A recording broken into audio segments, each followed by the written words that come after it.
Just for today, the 24th of January podcast. Living in a blind alley as an alcoholic is such a painful cycle.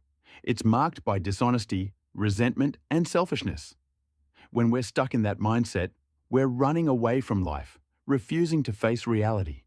No matter how bad things get or how many consequences we face, we keep going back to the same destructive behavior. Exactly. It's like being trapped in a loop, and the only way out is to change the way we think. That's where honesty comes in, not just with others, but with ourselves. When we stop blaming the world and start taking responsibility, that's when real transformation begins. And that transformation starts with trusting God. The meditation reminds us that God's vision and power are limitless when it comes to spiritual growth.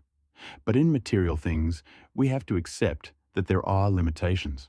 We're not meant to see the entire road ahead, just the next step. That's such an important point. It's tempting to want the whole plan laid out, but God doesn't work that way.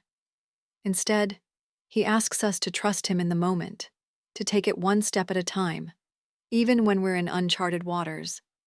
That trust becomes the foundation for spiritual freedom. Right?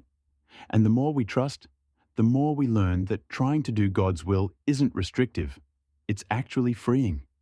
It allows us to let go of the things that were holding us back, resentments, selfishness, and fear, and step into a life of purpose and peace. It's a complete shift in perspective. By changing our thinking, letting go of what we can't control, and aligning ourselves with God's way, we find a freedom we never thought possible. Let's close with the prayer. I pray that, in spite of my material limitations, I may follow God's way.